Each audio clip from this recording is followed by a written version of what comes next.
Hello friends, ഇന്നത്തെ topic എന്ന് പറയുന്നത് വിജയത്തെക്കുറിച്ചാണ്. വിജയം, അതെ, ഈ വിജയം എന്ന് പറയുന്നത് ചെറിയൊരു സംഭവമൊന്നുമല്ല അല്ലേ. അതിനൊരുപാട് അർത്ഥങ്ങളുണ്ട്.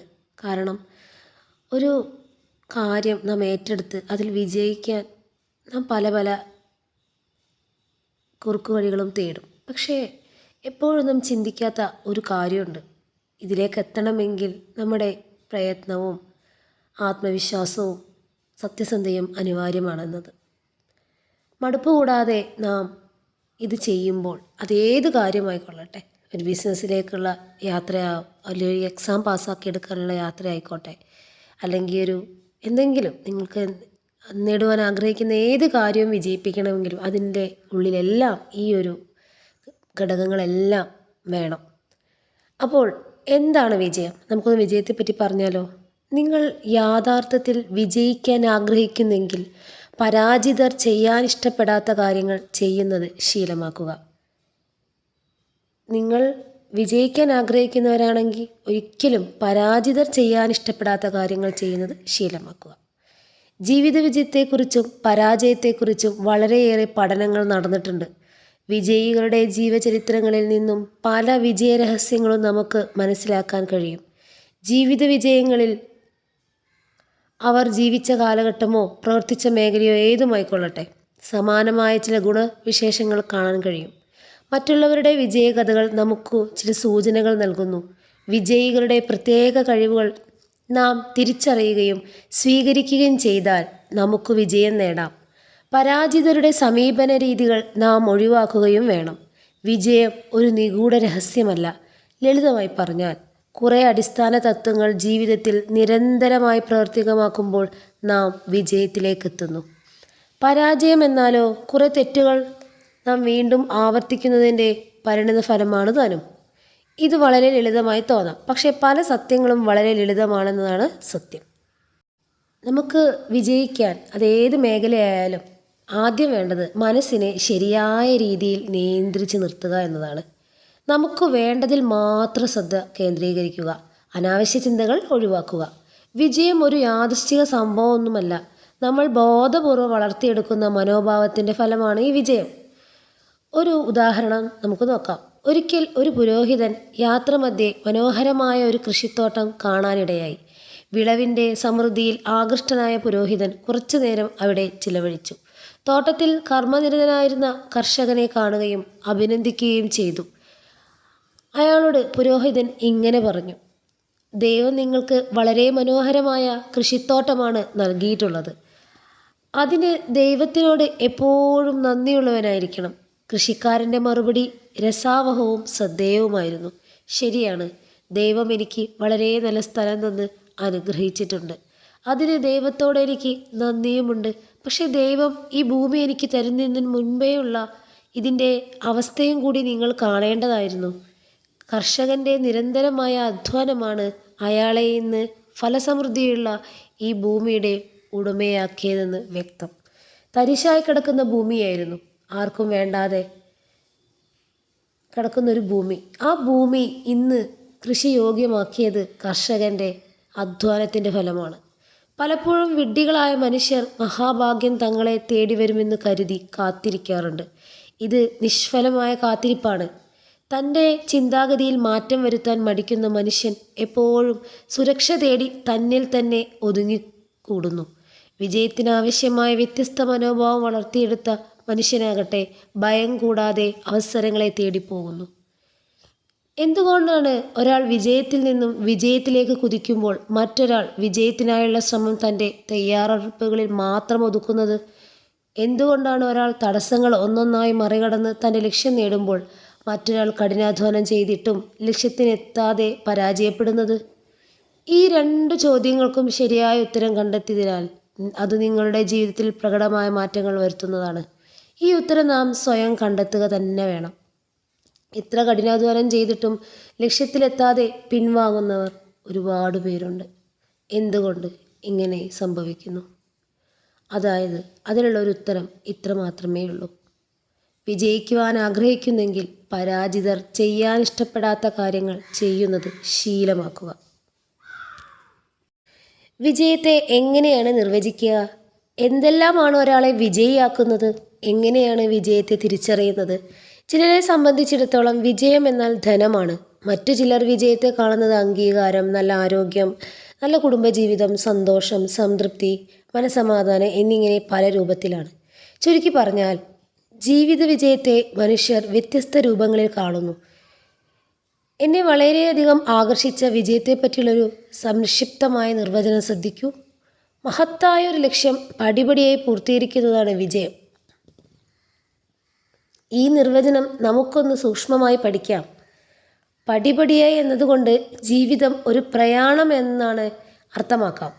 ഒരു ലക്ഷ്യം നേടിയതിനു ശേഷം ഈ പ്രയാണം അവസാനിക്കുന്നില്ല.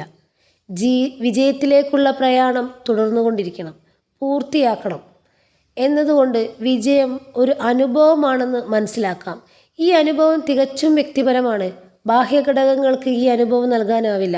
അതുകൊണ്ടാണ് ബാഹ്യമായി വിജയം എന്ന് തോന്നിക്കുന്ന പലതും യാഥാർത്ഥ്യത്തിൽ ആന്തരിക ശൂന്യത മാത്രമാവുന്നത്.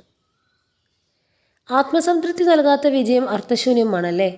വിജയത്തിലേക്കുള്ള മാർഗം എനിക്കറിയില്ല, എന്നാൽ എല്ലാവരെയും തൃപ്തിപ്പെടുത്താൻ ശ്രമിക്കുന്നത് പരാജയത്തിലേക്കുള്ള മാർഗമാണ്. എപ്പോഴും നാം ഓർത്തിരിക്കണം. വിജയികളെ എല്ലാവരും ഇഷ്ടപ്പെടുന്നു, അംഗീകരിക്കുന്നു, കരുതാനാവില്ല. കാരണം ചിലരുടെ അംഗീകാരം ആവശ്യമൊന്നും ഉണ്ടാവില്ല. അസന്മാർഗിക ശക്തികളുടെ അംഗീകാരത്തേക്കാൾ വിഡ്ഢികളുടെ വിമർശനമാണ് സ്വീകാര്യം. പ്രചോദനം, അഭിലാഷം, തീവ്ര നൈരാശ്യം, കഠിനാധ്വാനം ഇങ്ങനെയുണ്ടാകുന്ന സൗഭാഗ്യത്തിൻ്റെ പ്രതിഫലനമാണ് വിജയത്തെ പലരും കാണുന്നത്. വിജയവും സന്തോഷവും എപ്പോഴും കൈകോർത്തിരിക്കും. വിജയം എന്നാൽ ആഗ്രഹിക്കുന്നത് ലഭിക്കുക എന്നതാണ്. ലഭിച്ചതിലുള്ള സംതൃപ്തിയാണ് സന്തോഷം. ശരിയല്ലേ? വെറുതെ ജീവിച്ചാൽ പോരാ, അർത്ഥവത്തായി ജീവിക്കണം. സ്പർശിച്ചാൽ പോരാ, സ്പർശിച്ചറിയണം. നോക്കിയാൽ പോരാ, നിരീക്ഷിക്കണം. വായിച്ചാൽ പോരാ, ഗ്രഹിക്കണം. ശ്രദ്ധിച്ചാൽ പോരാ, ഉൾക്കൊള്ളണം. വിജയപാതയിലേക്കുള്ള ചില തടസ്സങ്ങൾ എന്തൊക്കെയാണെന്ന് നമുക്കൊന്ന് നോക്കാം. 1. അഹംഭാവം. 2. ഭയം, പരാജയത്തെക്കുറിച്ചോ വിജയത്തെക്കുറിച്ചോ. ആത്മാഭിമാനം ഇല്ലായ്മ. 3. ആസൂത്രണത്തിൻ്റെ അഭാവം. 4. ലക്ഷ്യബോധം ഇല്ലായ്മ. 5. ജീവിതത്തിൽ സംഭവിക്കുന്ന മാറ്റങ്ങൾ. 6. നീട്ടിവെക്കുക. കുടുംബപരമായ ഉത്തരവാദിത്തങ്ങൾ, സാമ്പത്തിക ഭദ്രതയുമായി ബന്ധപ്പെട്ട പ്രശ്നങ്ങൾ, ചിന്താക്കുഴപ്പം, ധനമോഹം മൂലം പരമമായ ലക്ഷ്യം മറക്കുന്ന പ്രവണത, സ്വന്തം കഴിവിലുള്ള അമിതമായ വിശ്വാസം, അമിതമായ പ്രതിജ്ഞാബദ്ധതയുടെ അഭാവം, പരിശീലനത്തിൻ്റെ അഭാവം, സ്ഥിരോത്സാഹം ഇല്ലായ്മ, മുൻഗണനാ ബോധമില്ലായ്മ ഇതെല്ലാം വിജയപാതയിലേക്കുള്ള വിഘ്നങ്ങളാണ്. വിജയം നിശ്ചയിക്കുന്ന ചില ഘടകങ്ങളുണ്ട്. അതെന്തൊക്കെയാണെന്ന് നോക്കിയാലോ. പലപ്പോഴും വിജയം നിശ്ചയിക്കുന്ന നിർണായക ഘടകം നമുക്ക് അനുകൂലമായി ലഭിച്ചൊരു നേരിയ മുൻതൂക്കമാണ്. ഇത് നേടാൻ നാം വൈശിഷ്ട്യത്തിനായി പ്രയത്നിക്കണം. പരിപൂർണതയ്ക്ക് വേണ്ടിയല്ല. പരിപൂർണതയ്ക്ക് വേണ്ടി ശ്രമിക്കുന്നത് മാനസിക സംഘർഷം ഉണ്ടാക്കും. ഒരിക്കലും പെർഫെക്റ്റ്നെസ്സിന് വേണ്ടി നാം ഒന്നും ചെയ്യരുതെന്നർത്ഥം. പരിപൂർണത മാനസിക സംഘർഷം ഉണ്ടാക്കുന്ന ഒരു സംഭവം തന്നെയാണ്. പുരോഗതി, എപ്പോഴും നമ്മൾ ആ വൈശിഷ്ട്യത്തിനായിട്ട് ശ്രമിക്കണം. ശ്രമിച്ചാൽ മെച്ചപ്പെടുത്താൻ കഴിയാത്തതായിട്ട് ഒന്നുമില്ല. നാം എപ്പോഴും ഒരടിയെങ്കിലും മുന്നിലെത്തണം. അതുമാത്രമാണ് നിർണായകം. പലപ്പോഴും ഒരു പന്തയക്കുതിര ജയിക്കുന്നത് മറ്റു കുതിരകളെക്കാൾ വേഗതയിലുള്ള നേരിയ മികവ് കൊണ്ടായിരിക്കും. പക്ഷേ ഈ വിജയത്തിന് ലഭിക്കുന്ന അംഗീകാരം ആ നേരിയ മികവിൻ്റെ 10 മടങ്ങാണ്. മനുഷ്യ ജീവിതത്തിൽ ഇത് വളരെ പ്രസക്തമാണ്. ഒരു മേഖലയിൽ 1000% മികവിനായി ശ്രമിക്കേണ്ടതില്ല. മറിച്ച് 1000 വ്യത്യസ്ത മേഖലകളിൽ 1% മികവ് നേടിയാൽ മതി. ഈ നേരിയ മികവ് തന്നെയാണ് വിജയം നിശ്ചയിക്കുന്ന നിർണായക ഘടകം. എല്ലാവർക്കും ഇഷ്ടം കുറുക്കുവഴികളിലൂടെ കാര്യം സാധിക്കാനാണ്. ഒരു കാര്യം തന്നെ എപ്പോഴും നമ്മൾ മനസ്സിലാക്കി ഇരിക്കണം. എന്താന്ന് പറഞ്ഞാൽ പരിശ്രമമില്ലാതെ ഒരിക്കലും വിജയം കൈവരിക്കാനാവില്ല എന്ന സത്യം. പല തടസ്സങ്ങളും നാം അതിജീവിക്കേണ്ടി വരും. ജീവിതത്തിൽ തടസ്സങ്ങളെ അതിജീവിച്ചവർക്ക് കൂടുതൽ ആത്മവിശ്വാസം ഉണ്ടായിരിക്കും. ജീവിത പ്രശ്നങ്ങൾ നമ്മെ നിരുത്സാഹപ്പെടുത്താറുണ്ട്, പക്ഷേ ഇവ ജേതാക്കളെ തളർത്താറില്ല. അവർ സ്ഥിരോത്സാഹത്തോടെ മുന്നോട്ടു പോകുന്നു.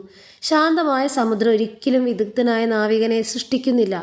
ഇത് പ്രസിദ്ധമായ ഇംഗ്ലീഷ് പഴമൊഴിയാണ്. ശാന്തമായ സമുദ്രം ഒരിക്കലും വിദഗ്ധനായ ഒരു നാവികനെ സൃഷ്ടിക്കുന്നില്ല. ആരംഭത്തിൽ പല കാര്യങ്ങളും പ്രയാസകരമായി തോന്നും. ക്രമേണ പരിശ്രമത്തിലൂടെ ഇവ എളുപ്പമായി തീരും. പ്രശ്നങ്ങളിൽ നിന്ന് നമുക്ക് ഒളിച്ചോടാനാവില്ല. ഇത് പരാജിതരുടെ സ്വഭാവമാണ്. അധിക പേരും ചെയ്യുന്നത് എന്താണ്? വിജയം കൈവരിക്കുന്നതിന് തൊട്ടു മുൻപേ ശ്രമം അങ്ങോട്ട് നിർത്തിക്കളയും. കളിയുടെ അവസാന ഘട്ടത്തിൽ വിജയത്തിൻ്റെ പരിസമാപ്തിയിലേക്ക് നീങ്ങിക്കൊണ്ടിരിക്കെ അവർ ശ്രമം ഉപേക്ഷിക്കുന്നു. ഇത് വളരെ പരിതാപകരമാണല്ലേ? വിജയത്തെ എങ്ങനെയാണ് അളക്കേണ്ടത്? സഫലമായൊരു ഉദ്യമത്തിനു ശേഷം നാം അനുഭവിക്കുന്ന സംതൃപ്തിയാണ് യഥാർത്ഥ വിജയത്തിൻ്റെ അളവുകൾ. നമ്മുടെ പദവിയല്ല, അത് നേടാനായി അതിജീവിച്ച തടസ്സങ്ങളാണ് നമ്മുടെ വിജയം അളക്കുന്ന മറ്റൊരു ഘടകം. മറ്റുള്ളവരുമായി താരതമ്യം ചെയ്യാതെ സ്വന്തം കഴിവുകൾ പരമാവധി ഉപയോഗിക്കുകയാണ് വേണ്ടത്.